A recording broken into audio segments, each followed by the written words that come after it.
रूहा से थायरिया उज्झाया साहु पंच पर मेठी ते विहु चिट्ठहिया दे तम्हा आदाहु में शरणम सुत्तम हि जान मानो भवस्स भवनाशनम च सो कुणदी सुई जहा असुत्ताना सदी सुत्ते सहानोवी आगम हीनो समणो नेव पाणम परम बियाणादि अविजानन्तो अथे खवेदिकं माणिकिद भिक्खु एयगदो समणो एयगम निश्चिदस्सथेषु निश्चिति आगमदो आगम चिट्ठा तदो जेठा।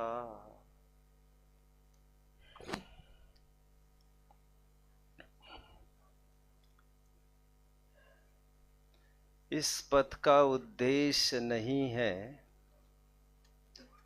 शांत भवन में टिक जाना, पर जाना वहां तक जिसके आगे राह नहीं, जिसके आगे राह नहीं। The woods are lovely, dark and deep, but I have promises to keep and miles to go before I sleep, and miles to go before I sleep. All the great heights reached by the great people weren't attained by sudden flight, but they, while their friends slept, were toiling upwards in the night. आत्मार्थियों, साधन के रूप में हमारे पास बहिरंग साधन की मैं बात कर रहा हूं, बहिरंग कारण की बात कर रहा हूं। आत्मा की उपलब्धि के हेतु बहिरंग दो साधन बताए हैं, जिसे मैं सुबह अपने टर्म्स का प्रयोग कर रहा था, जिसे मैं एक को कह रहा था, कोई बताएगा, फिगरेटिव आइकॉन, और एक को कह रहा था मैं वर्बल आइकॉन।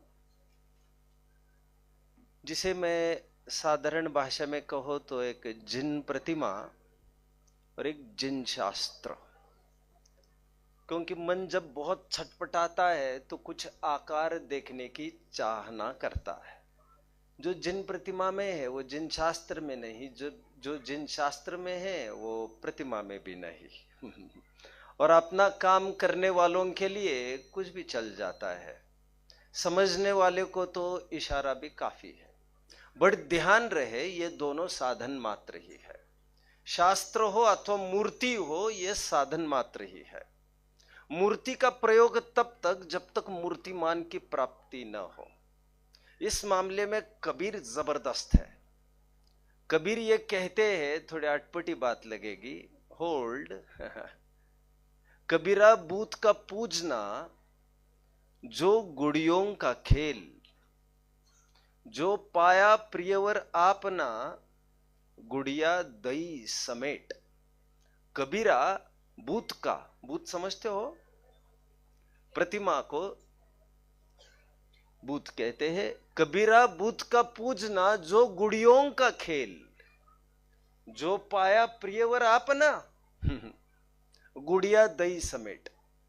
मीराबाई को बड़ी आदत थी, कृष्ण की मूर्ति को ले लेकर घूमती थी, लेकिन जब साक्षात कृष्ण उसे मिल गया, मूर्तियों को साथ में लेने का क्या काम रहा। जब साध्य की प्राप्ति हुई तो साधन का क्या काम रहा। और साधन का प्रयोजन ही यह है, वो बना ही मिटने के लिए है, उसका लक्ष्य ही करना है, उसे ओझल करने के लिए, साध्य की प्राप्ति के लिए। ये तो जिन प्रतिमा के मामले में हुआ। ऐसे ही शास्त्र के मामले में समझ लेना चाहिए, it's just like a doctor's prescription. Doctor prescribe कर देता है और कहता है लो भैया इसे दिन में 2 दफे कूट कर खा लेना। तो he is not talking about that paper. वो कागज की बात नहीं कर रहे 2 बार कूट के खाने की, वो कागज में जो कंटेंट है प्रिस्क्रिप्शन, वो उसकी बात कर रहा था। जब हम कहते हैं शास्त्र कार्यकारी है हमारे लिए, बात पन्नों की नहीं है, भाषा वर्गणाओं की नहीं है, उसके कंटेंट की है, रीड बिटवीन द लाइंस की है। इसलिए शास्त्र स्वाध्याय का विफल आत्मा को समझना है, और इसलिए हमारे ग्रंथों में आत्म प्राप्ति के लक्ष्य बिना केवल शास्त्र स्वाध्याय में विचरने वाली बुद्धि को व्यभिचारिणी बताया गया है। एक तो है आत्मा के बारे में जानना, और एक तो है आत्मा को जानना। आत्मा के बारे में जानना इस स्वाध्याय, आत्मा को जानना इस अनुभूति। स्वाध्याय सामान्य कथन है, स्वाध्याय के बिना अनुभूति संभव नहीं है, और अनुभूति के बिना स्वाध्याय सार्थक नहीं है। ऐसा जो कहा जाता है वो यथार्थी कहा जाता है। साधन का प्रयोग साध्य की प्राप्ति तक सीमित है। ऐसा होने पर भी पता होना चाहिए यस्य, अच्छा छंद बीच में पहले बोल दूं, फिर मैं अपनी बात को आगे बढ़ाऊंगा। यस्य नास्ति विवेकस्तु केवल यो बहुश्रुतम। अगेन यस्य नास्ति विवेकस्तु केवल यो बहुश्रुतम। जिसके पास दिमाग नहीं है, विवेक नहीं है, और केवल रटता ही जाता है शास्त्र, न स जानाति शास्त्रार्थान दर्विपाक रसानिव। करते रहिए। अच्छा पीछे आवाज आएगी, मैं बोलूंगा तो। दर्विपाक रसानिव। व्हाट इज दर्विपाक रसानिव? जिस प्रकार चम्मच को दूध में हिलाया जाए, लेकिन चम्मच उसके सार को ग्रहण नहीं करता है, कहीं हमारी हालत उन चमचों जैसी ना हो जाए। दर्वी पाक रसानिव, रात दिन डूबे तो उसमें रहते हैं, लेकिन कुछ भी उसमें से एक्सट्रैक्ट नहीं कर पाते। ये अभी तक का प्रकरण केवल इसीलिए स्वाध्याय की जो चर्चा चल रही है हमारी, उसमें शास्त्र एक साधन मात्र है।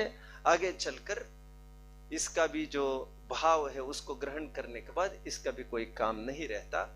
इसलिए प्रारंभ में आगम का सेवन, आज 2-3 बातें बताऊंगा, थोड़ा टेक्निकल चलेगा, अभी तो थोड़ा चुस्त रहना पड़ेगा। वैसे 5वीं गाथा का भावार्थ जयचंद जी छाबड़ा को पढ़ा होगा। आई एम टॉकिंग अबाउट समय सार। आगम का सेवन, युक्ति का आलंबन, परापर गुरु का उपदेश और स्व संवेदन प्रत्यक्ष। आगम को पढ़े बिना तो गति ही नहीं है। वेयर टू स्टार्ट फ्रॉम कैसे पता चलेगा आपको? हुम टू फॉलो कैसे पता चलेगा? और फिर इतने मात्र से भी काम नहीं होता, अकल लगानी पड़ती है अपनी अपनी सब। क्योंकि एक सबसे बड़ा विद्वान हमारे अंदर बैठा हुआ होता है, जो पराश्रित ही काम करता है। आप सोचो, और हमें डिस्कस्ड मैटर, डिसाइडेड मैटर हमारे लिए बोल दो, तो उसे फल की प्राप्ति कभी भी नहीं हो सकती।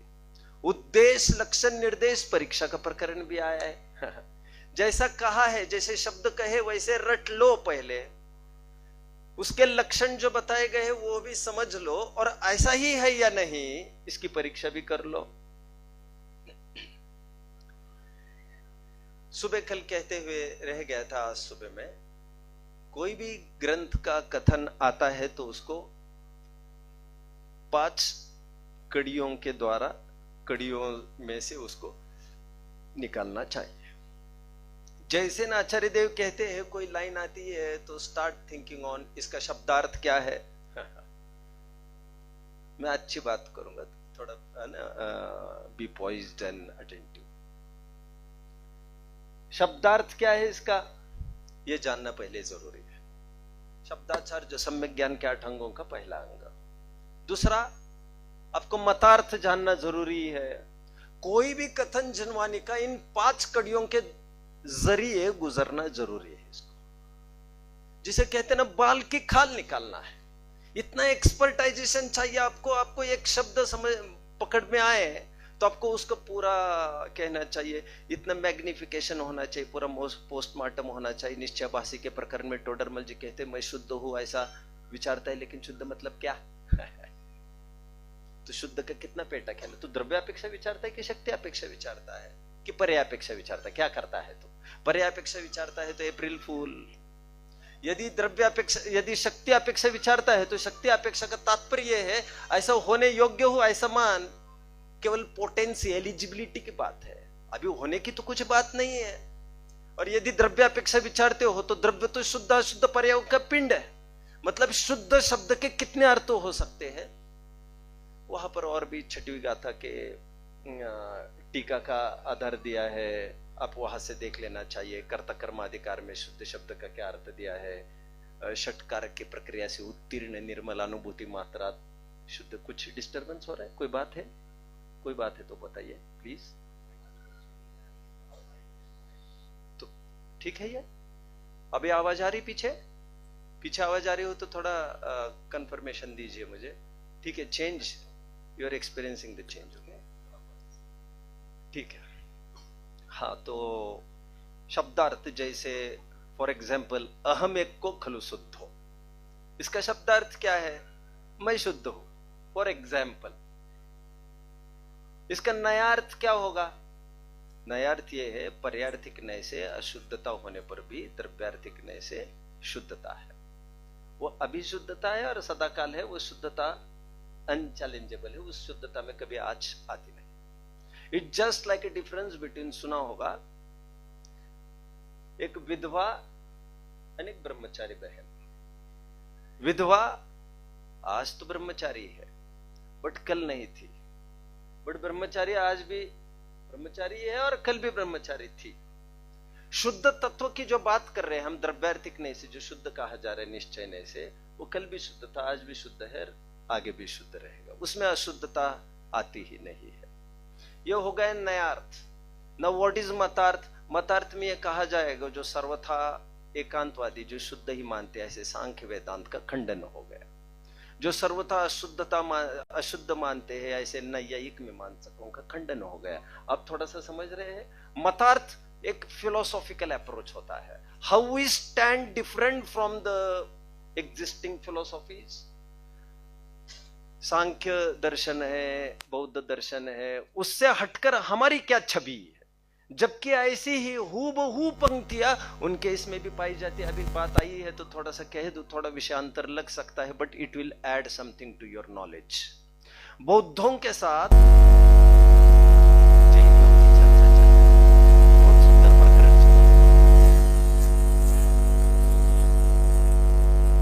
जैसे नाचार्य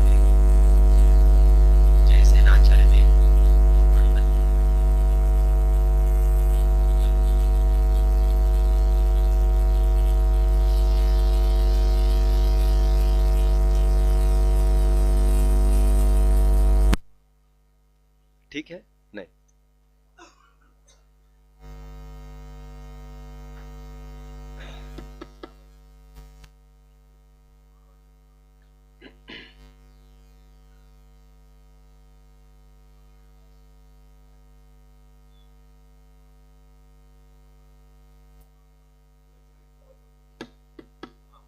ठीक है।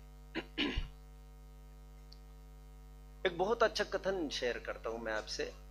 जैनियों का और बौद्धों का डिबेट चल रहा था। बौद्धों का यह कहना रहा, अच्छा प्रकरण है, जयसेन स्वामी की टीका तात्पर्य वृत्ति समय सार, कि व्यवहार नहीं को सत्यार्थ हम भी कहते हैं, सोई तुम कहते हो, तो तुम ये क्या कहते रहते हो कि निश्चय व्यवहार केवल हम ही मानते हैं।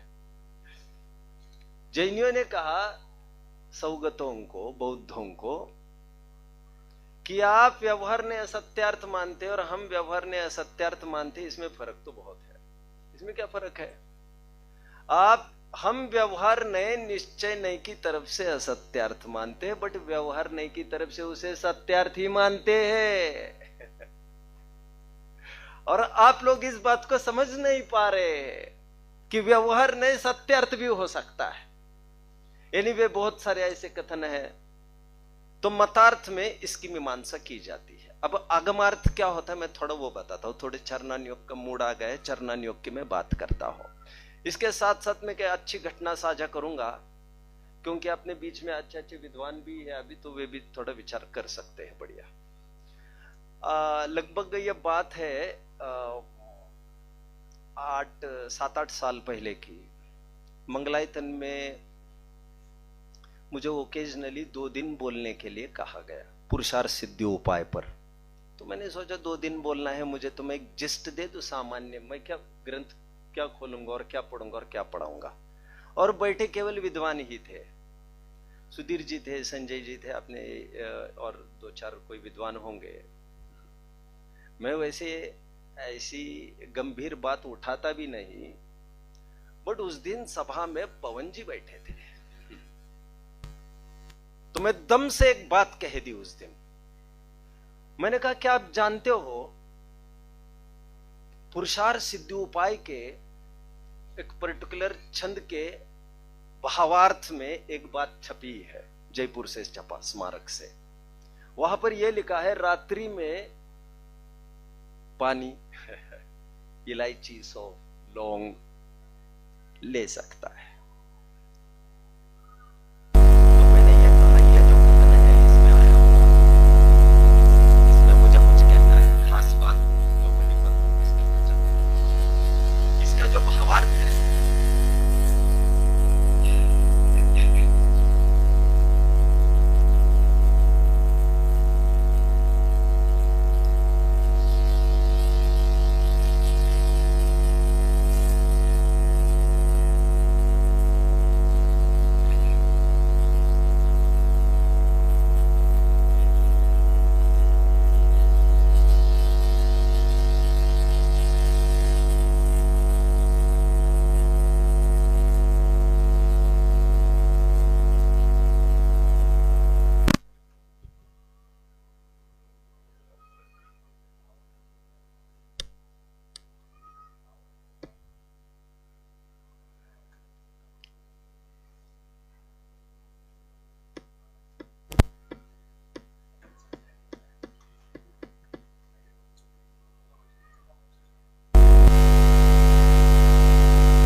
चालू है।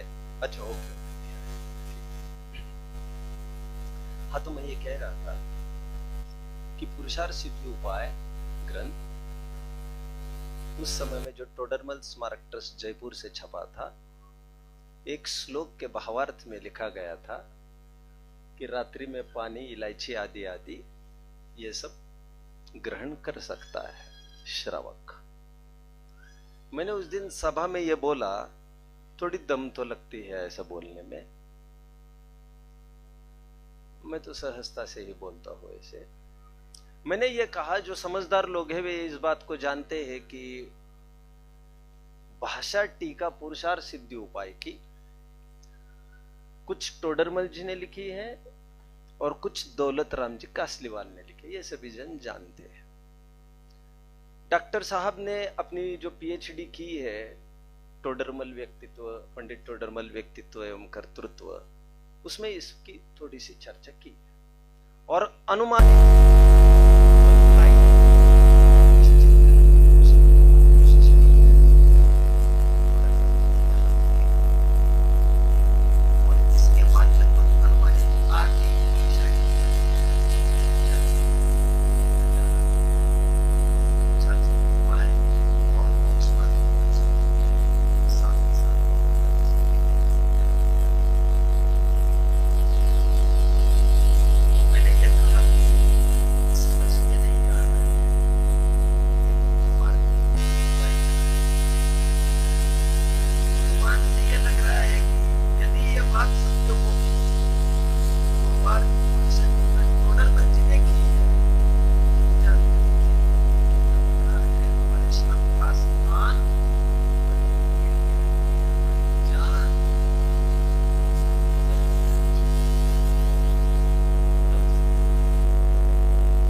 के दौलत राम, ठीक है चलो, उन पर बीतती है तो बीतने दो।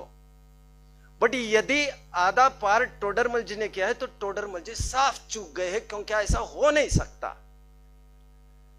क्योंकि हमारे पास विपुल ग्रंथाधार है जो ये कहते हैं, जैनेतरों के ही, जो ये कहते हैं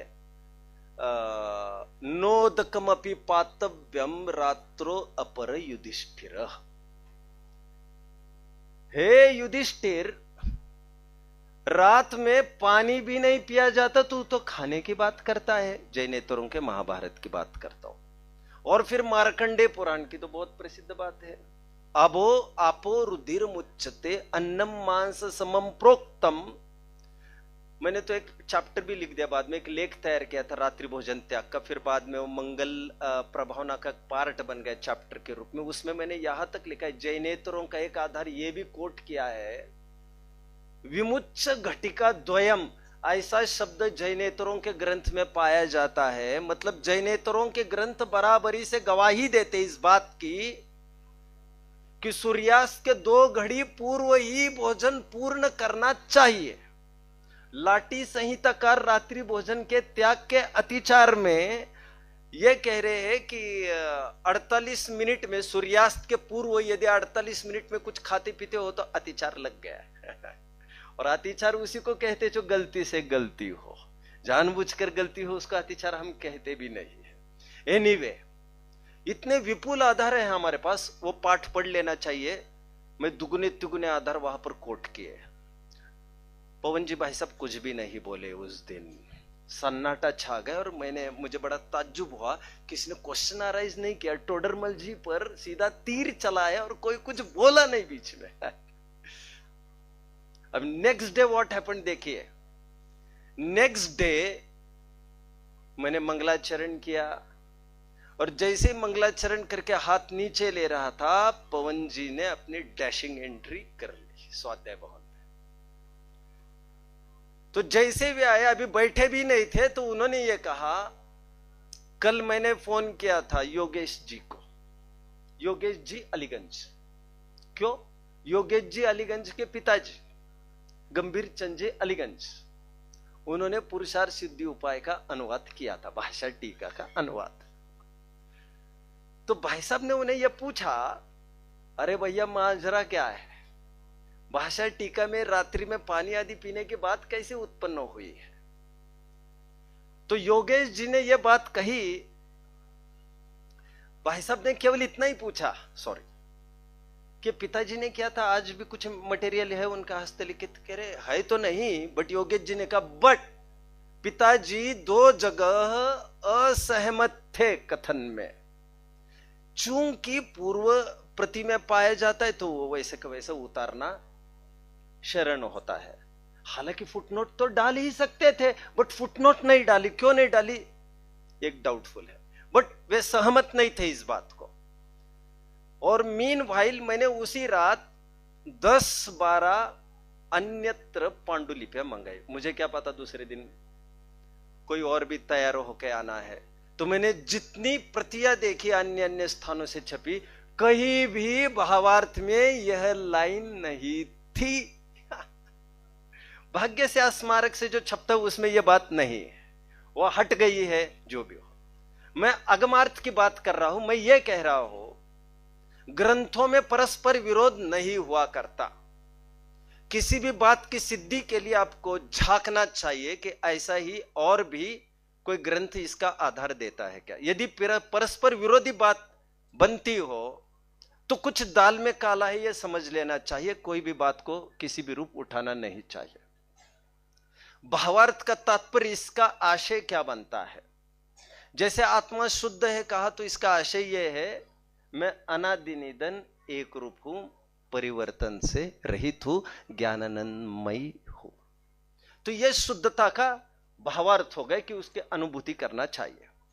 अभी स्वाध्याय के मैं 5 अंगों की तरफ बढ़ता हूं, जो प्रसिद्ध है तत्वर सूत्र के 90वें अध्याय में एक सूत्र ही है, वाचना, पृच्छना, अनुप्रेक्षा, आमनाय और उपदेश। मुझे कितना टाइम है, घड़ी दिख नहीं रही वैसे। अच्छा 5:45, ठीक है।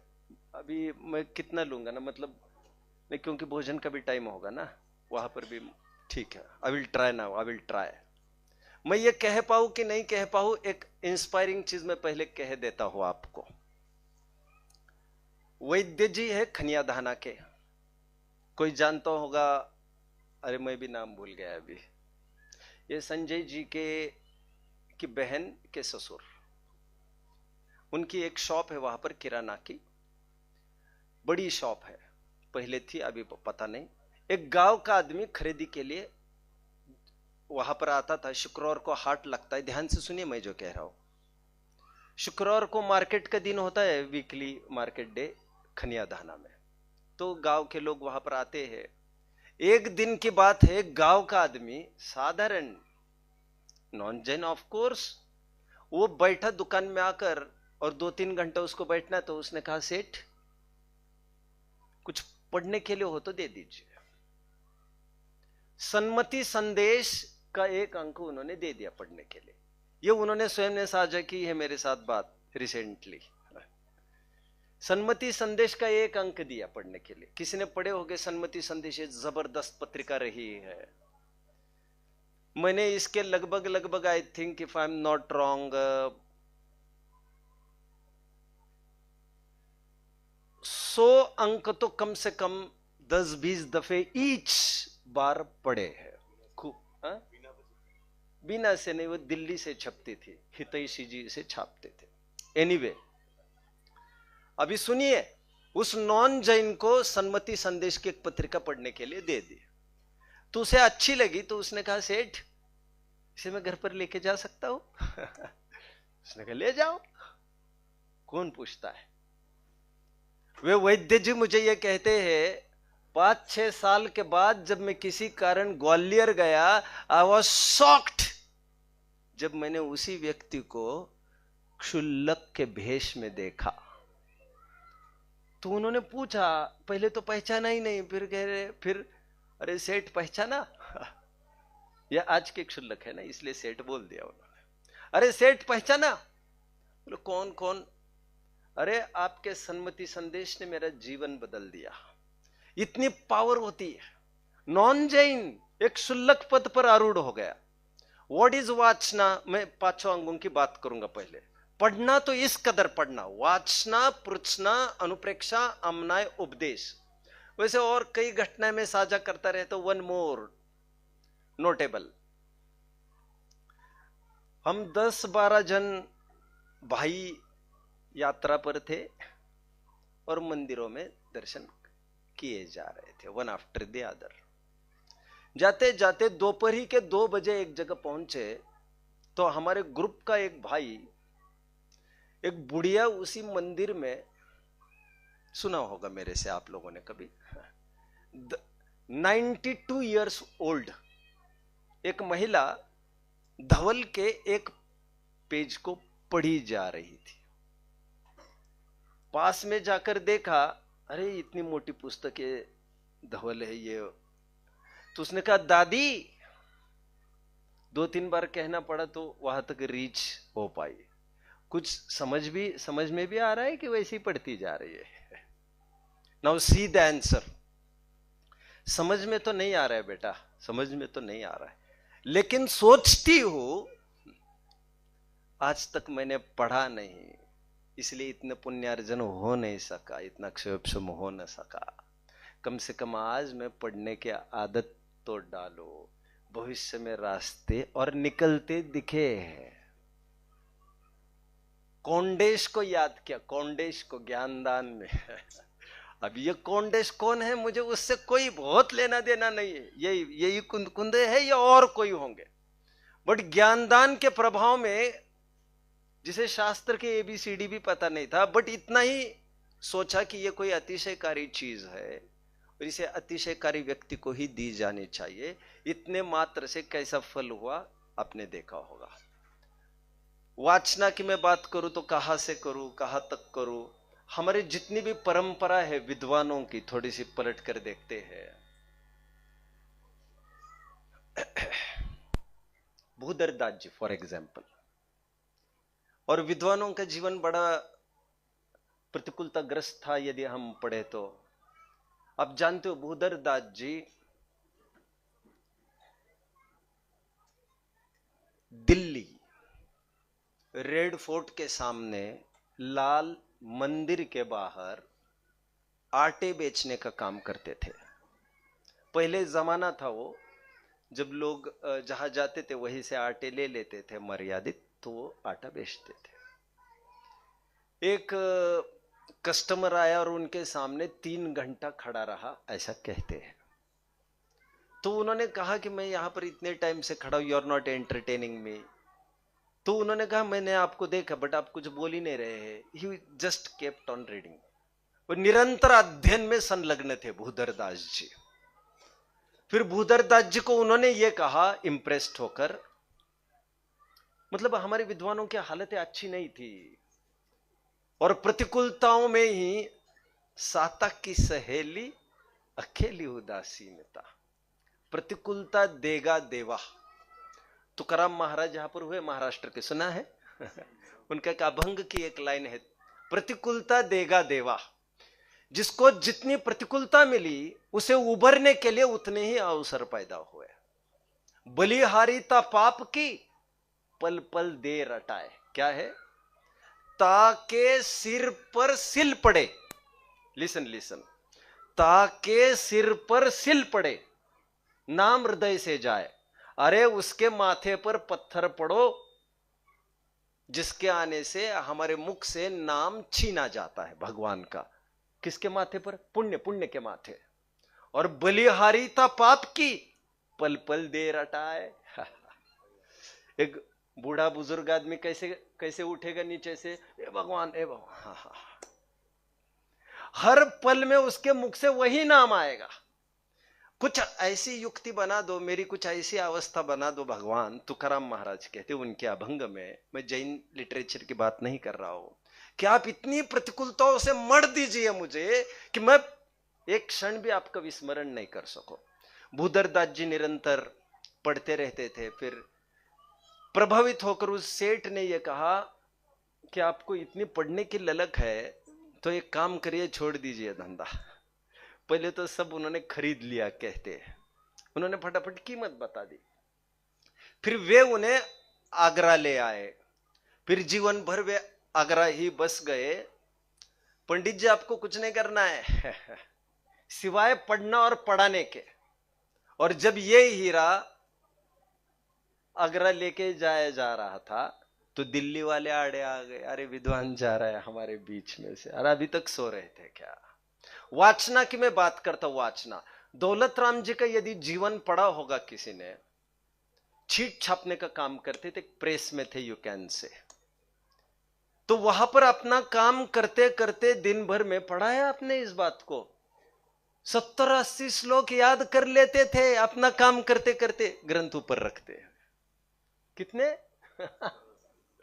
हजारों गाथाएं वैसे ही मुंह जबानी याद रहा करती थी पहले। वाचना की मैं बात करता हूं। इसी के साथ साथ आपको 5 अंग में और बता दूं जो आई थिंक श्लोक वार्तिक में आए हैं। श्रवण, ग्रहण, धारण, अवधारण, परिणमन। अगेन, श्रवण, ग्रहण, धारण, अवधारण और परिणमन। मैंने लकीर के फकीर में 2-3, उस सीरीज में 2-3 सेशंस ऐसे लिए हैं जिसमें मैंने सिद्ध किया है, सुनना हो अथवा पढ़ना हो, इट मेक्स नो डिफरेंस। काफी प्रूव किया है उसमें, उन सेशंस को जाकर देख लेना चाहिए। मैंने इस बात से भी सिद्ध किया, स्वाध्याय के 5 अंगों में एक जगह श्रवण से प्रारंभ किया है, सुनने से, और एक जगह वाचना से प्रारंभ किया जा रहा है। तो उससे कोई फर्क नहीं पड़ता, लोग पूछते रहते हैं। बल्कि मैं कहता हूं एक दूसरों के पूरक है। आपको जो जैसा हाथ लग जाए, you should start from there. एक ही का आग्रह आपको नहीं रखना चाहिए। ये हो गए वाचना की बात। नाउ सेकंड, पूछना। आपको जैसे मैंने सुबह भी कहा था, कुछ समझ में नहीं आई तो आपको पूछना चाहिए। टोडरमल जी ने श्रोता के स्वरूप में ऐसा लिखा है, अति विनयवान होकर कुछ प्रश्न हो तो पूछता है। वैसे और 2 बातें लिखी अच्छी स्वाध्याय की, वैसे पूछना में ही नहीं आती है। शास्त्र स्वाध्याय में अति आसक्त है। कितने सुंदर शब्द का प्रयोग किया। शास्त्राभ्यास में अति आसक्त है। वहीं पर ऊपर लिखते हैं नवीन श्रोता के लिए, अति प्रीति पूर्वक वचनों को सुनता है। क्या लिखा? अति प्रीति पूर्वक। और जो पुराना मंजा हुआ श्रोता है उसे कह रहे हैं शास्त्राभ्यास में अति आसक्त है। ये तो धुन लगनी चाहिए। जैसे सुबह कहा था अक्षपाद की मैंने बात कही थी, उठते बैठते मेरे तो काफी सालों ऐसे बीते हैं जब मैं मुश्किल से 3 घंटा 4 घंटा ऐसा सोया हो। और मुझे याद है मुझे दिन में थकान वगैरह महसूस कभी नहीं हुई। और जो 3-4 घंटा सोता था वो भी मुझे पता नहीं मैं सोता था भी कि नहीं। एक जुनून सा सवार था और सोते समय एक ही बात सोचता था, कुन-कुन स्वामी आज यहां तक कहते आए हैं, कल क्या कहेंगे, कल क्या कहेंगे, कल क्या कहेंगे, क्या अप्रोच हो सकता है, क्या प्रॉपर हो सकता है। उसमें नींद लगती थी और उसी क्यूरियोसिटी से दूसरे दिन ग्रंथों को खोलता था। अच्छा, ये भी मैंने एक्सपीरियंस किया है, हमारे ग्रंथों में कई कठिन प्रकरण होते हैं जिसमें हम पढ़ने पर समझ में नहीं आता तुरंत। बट आपको एक काम करना चाहिए, आप उसे पढ़ते रहिए, पढ़ते रहिए, पढ़ते रहिए। जैसे आज 10 दफे पढ़ा, अभी छोड़ दीजिए उसे, फिर कल दोपहर में उसको देख लीजिए, फिर शाम को देख लीजिए, उसको आप देखते रहिए। और आप एक विश्वास रखिए, मुझे पढ़ने से सब समझ में आएगा। और आप पाएंगे धीरे धीरे आपकी विशुद्धि बढ़ेगी, आपको वे विषय सब समझ में आने लग जाएंगे। समर्पण का होना जरूरी ज्यादा है। मैं कहता आ रहा हूं, उपस्थिति से नहीं, उपासना से, उपासना से। और एकलव्य ने वो करके दिखाया जो अर्जुन के बस की नहीं थी, जबकि उपस्थिति उसको सानिध्य मिला था। एक कहीं ना कहीं उपासना की भी बात होती है, तो इसमें भी बहुत समय बर्बाद नहीं करना चाहिए। हमारे यहाँ कहीं क्लास नहीं लगती है, कोई विद्वान नहीं है, क्योंकि सर्वत्र सब कुछ संभव नहीं होता। और कहीं कहीं तो लिटरली ऐसी हालतें होती है, 1-1, 2-2, 3-3 घंटा जाओ और उसके लिए आओ। इतनी डिपेंडेंसी, इतने इसका मोहताज नहीं है सचमुच जिनशासन। एक फेज होता है लाइफ का जब आपको जरूरत महसूस होती है किसी न किसी स्पीकर वक्तों को सुनने की, या तो प्रत्यक्ष जाकर या तो घर पर सीडी आदि के माध्यम से। बट एक स्टेज आने पर आपको इन हस्तावलंबों को छोड़ देना चाहिए, आपको निजी अध्ययन करना चाहिए। मुझे भारी आश्चर्य होता है, सालों के स्वाध्याय जब ये कहते पाए जाते हैं कि हम 3 घंटा 4 घंटा सुनते हैं, पहले 2 घंटा सुनते थे, अब 4 घंटा सुनते। 60 साल तुम्हारी उम्र बीत गई, अभी तो हम कब तक इन लाठी डंडों के आधार से चलोगे। अब स्वयं एक फ्री फ्लो होना जरूरी है हमारा। स्वयं उन ग्रंथों को पढ़ते रहे, स्वयं अर्थ एक्सट्रैक्ट करते रहे। मत भूलिए आप किसी विद्वान से कम नहीं हो। वैसे डॉक्टर साहब हमेशा एक बात कहते थे, मुस्लिम भाइयों में एक पर्टिकुलर कैटेगरी ही कुरान शरीफ को पढ़ा सकती है। अलीम कहते हैं उन्हें, अलीम। अभी तक वैदिक धर्मों में एक पर्टिकुलर पंडित ही उसे पढ़ सकते थे, पढ़ा सकते थे। यदि आप जानते होंगे थोड़े से, मैं ज्यादा तो नहीं जानता, क्रिश्चियनों में एक कैथोलिक होते हैं और एक प्रोटेस्टेंट्स होते हैं। आप जानते हैं इस बात को? उसमें जो कैथोलिक है, कैथोलिक, वो यही कहता है कि ग्रंथ पढ़ने के अधिकारी बाइबल वही पढ़ेगा जो एक्सपर्ट होगा, चाहे जिसके घर में वो बाइबल हो नहीं सकते। प्रोटेस्टेंट नाम ही ये कहता है, क्रांतिकारी विचारधारा, हम सब पढ़ सकते हैं भैया, सब पढ़ सकते हैं।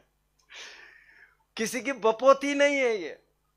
जैनी ये कहते हैं, अब बाकी के धर्मों में ये है, यहां तक कि सिखों में भी एक पर्टिकुलर जो कैटेगरी है पढ़ाने वाली, वे ही उसको पढ़ा सकते हैं। बट जैनियों की यह खासियत है, यहां पर हरेक जन को पंडित होना अनिवार्य है, अनिवार्य। आप जब तक स्वयं पढ़ेंगे नहीं तब तक आप आगे बढ़ेंगे नहीं। वाचना के बाद पृछना, कीप ऑन आस्किंग, जब तक आपकी शंका का समाधान न हो तब तक आपको पूछते रहना चाहिए। यह भूल कर कि सामने वाला डांट भी सकता है, उसकी टोन भी, तेवर भी बदल सकते हैं ना। कभी कभी ये होता ना, यार कितनी बार समझाए तुम सुनते भी नहीं हो। इस डर से भी, मराठी में एक सुंदर कहावत है, मराठी यदि थोड़ी बहुत समझते होंगे, गरजवंताला अक्कल नसते। सुना है कभी? चलो हिंदी की बात कहूं मैं तो, यह गर्जी का मार्ग है, मर्जी का नहीं।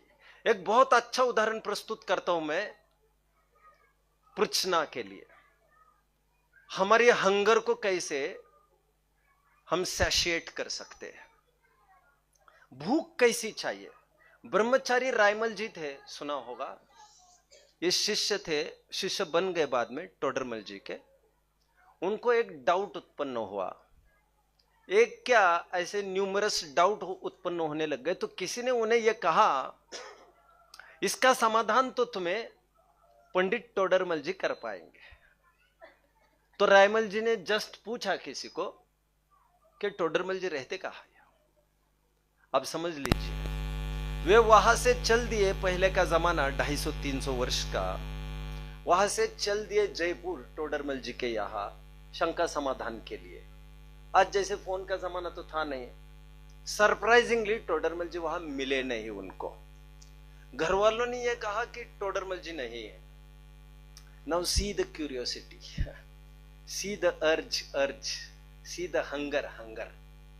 वो तृष्णा इतनी गाढ़ी थी उनको समझने के लिए। ठीक है, कहते जब तक टोडरमल जी नहीं आते मैं आता हूं उदयपुर से। उदयपुर में कौन था उस समय में? दौलत राम जी कासलीवाल, जिसकी मैं अभी अभी चर्चा कर रहा था। दौलत राम जी कासलीवाल को प्रश्न पूछने के लिए चले गए। कहां से कहा? जयपुर से उदयपुर। इतना बड़ा लंबा सफर तय करके गए। शायद वहां पर उनकी भूख शांत नहीं हो पाई हो, ऐसा प्रतीत होता है। क्योंकि भूख शांत होती तो फुल स्टॉप हो जाता ना। उनको वो अर्ज बनी रही कि मुझे टोडरमल जी के पास जाना। उदयपुर से फिर जयपुर, टोडरमल जी के दरवाजे पर खड़े, पंडित जी साहब से मिलना है। शंका साहब, मैं कहा घर पर नहीं है, टाइम है अभी आने को। तो वे वहां से चल दिए ठेठ आगरा। आगरा भूधरदास जी। लेकिन भूधरदास जी से बात बनी नहीं होगी। कविताएं अच्छी लिखते होंगे, मुझे कुछ नहीं कहना है उसमें, बट जो भी कुछ हुआ होगा, वे आगरा से फिर से जयपुर आ गए। सीधा हंगर, छोड़ूंगा नहीं, जब तक समझेंगे नहीं छोड़ेंगे नहीं। तो वे फिर से जयपुर आए। तो अब की बार उन्हें यह पता चला, टोडरमल जी साल में एक आध बार घर पर आ पाते हैं, अपने बीवी बच्चे का मुखड़ा भी एक आध बार देख लेते साल में। हैंड टू माउथ एग्जिस्टेंस है बाबा, पापी पेट का सवाल है। कैसी स्थिति रही होगी उनकी, जरा विचार तो करिए। 150 किलोमीटर दूर सिंघाना में दिल्ली के एक साहूकार की फर्म्स थी काफी, तो वहां पर एक फर्म चलती थी, तो वहां पर वे मुनीम की नौकरी करते थे। रायमल जी वहां पर दाखिल हो गए। सी किंग मेकर, अभी एक इतिहास होने वाला है। फिर टोडरमल जी के सामने जाकर खड़े हो गए। बहुत टाइम से अवेटेड व्यक्ति सामने मिल गया। उनकी क्या हालत हुई होगी कह नहीं सकते। फिर उन्होंने कुछ प्रश्न पूछे उनको। तो वे लिखते जीवन पत्रिका में, हजारों प्रश्न पूछे हमने, हजारों, धुआंधार, वन आफ्टर द अदर। और हजारों प्रश्नों के समाधान एक गोमट सार के आधार से दिए। पंडित जी के, मल जी के ज्ञान को देखकर मुझे केवल ज्ञान की महिमा भासित हुई। सर, आप में तो गजब का कैलिबर है, गजब का। काम की बात बोलो भाई। सम्यक ज्ञान चंद्रिका, जो टीका आज हमारे सामने है। अब गोमट सर कर्मकांड पर टीका लिखे, जीवकांड पर टीका लिखे, त्रिलोक सार पर लिखे, एक सपना सार पर लिखे, लब्धि सार पर लिखे, टीका लिखिए लिखिए लिखिए। आप तो, मैं आता हूं महीने भर बाद, जल्दी लिख कर रखना, ऐसा नहीं कहा उन्होंने। उन्होंने ये कहा सब ये टीका लिखनी है आपको। पर तुम कैसी बात करते हो? पंडित जी ने कहा 10-12 घंटे तो मालिक मुझे नहीं छोड़ लेता है, इसके बाद समय बचता कहाँ है? मुझे मेरी रसोई भी करनी है भाई, मुझे पानी भी भरने जाना पड़ता है, कपड़े भी धोने हैं, सब करना भी है, अनाज सुखाना भी है, मुझे सब करना है मुझे। और तो वे चक्कियां चलती थी भाई वे चक्कियां चलती थी और वे बाल्टियां चलती थी। स्विचेस का कोई काम नहीं था, स्विच चालू किया, पानी इजेक्टेड डायरेक्ट चौके में खटाक, भैया मोटर बंद कर देना, खत्म। यह कोई झमेला नहीं था उस समय में। तो रायमल जी ने यह कहा उनको, सब ये सब हम कर लेंगे, हम कर लेंगे, रसोई मैं कर लूंगा, झाड़ू पोछा मैं कर लूंगा, आपका सब मैं करूंगा, सब आप तो लिखो, आप तो लिखो, आप तो लिखो, आप तो लिखो, आप तो लिखो। क्या लिखा है आप सब जानते होंगे। वे लिखते गए हम बाँचते गए। ऐसा नहीं ये पूरा गट्ठा होने के बाद प्रूफ रीडिंग के लिए हमारे पास भेज देना। एक पेज हुआ नहीं, आकुलता इतनी कि क्या लिखा होगा, इसका इंटरप्रिटेशन क्या किया होगा इन्होंने। और इस विधि से पूरा सम्यक ज्ञान चंद्रिका तो पूरी कराई, और फिर जाके खड़े हो गए उस समय के प्राइम मिनिस्टर के पास। कौन? दीवान वालचंद और दीवान रतनचंद, और कहा है do you have any same. हमारा विद्वान वहां पर रोज की रोटी के लिए इतना परेशान हो रहा है 12-12 घंटा, आपको समझ में नहीं आती। यह धरोहर है हमारी, उनको काम में लो भाई, काम में लो। ही मिरेकल, वंडर वंडर वंडर। तो दोनों जन पंडित जी के पास गए, हम लेने आए। सब आप लेने आए, लेकिन मैं तो गरीब आदमी हूं, मेरी बीवी है, मेरे बच्चे हैं, मेरी जिम्मेदारियां है ओहो हो, डोंट वरी, आज के बाद आप केवल पढ़ोगे और पढ़ाओगे, चलो हमारे साथ। फिर टोडरमल जी को लाकर जयपुर बसाया गया, उनकी व्यवस्था की गई, फिर रोज की सभाएं चालू हुई, और फिर ये गूंज सब जगह गूंजने लग गए। खैर, वाचना पृछना, मैं हमेशा कहता रहा हूं सभाओं में होमवर्क आप सबको, मेरे पास टाइम नहीं है ना, आपको पढ़ना चाहिए। क्या पेज नंबर कह रहा था मैं? 258 बोला क्या? 258 टॉप पैराग्राफ सबको पढ़ना है, नहीं तो मुझे और आधा घंटा लगेगा। आप सब पढ़ लेना, मैं थोड़े इसी को समझाता हूं। हमें सुनने के लिए, अभी इसे नहीं समझाऊंगा, लीव इट नाउ। हमें सुनने के लिए सभाओं में नहीं आना चाहिए, हमें समझने के लिए आना चाहिए। अच्छा, जो डीप पैशन हुआ करता था ना पहले समझने के लिए, पैशन, जुनून, जुनून, वो जुनून अभी लुप्त तो होता दिख रहा है। मैंने देखा है खनिया धाना में, वे दिन देखे हैं मैंने जब 80-80 साल के बुजुर्ग भी नींद लगने को होती थी, तपाक से खड़े रहते थे और कोने में जाकर खड़े रहते थे। मैंने देखा आधा आधा पौन पौन घंटा अपने पैरों के बल 85 साल का आदमी खड़ा रह रहा है, क्योंकि they knew to punish themselves. जो स्वयं को दंडित करना जानता है, वो दूसरों के द्वारा दंडित होने के कोई अवसरों को छोड़ता ही नहीं है। तो पहले तो एकदम सजगता चाहिए, उठो जागो, थोड़ा सा विचार बनाओ। आप कोई नौकरी कर रहा होगा, कोई क्या कर रहा होगा, मैं जानता हूं सबकी आर्थिक स्थिति बहुत अच्छी नहीं होगी, बट कहीं ना कहीं से आप चालू करिए।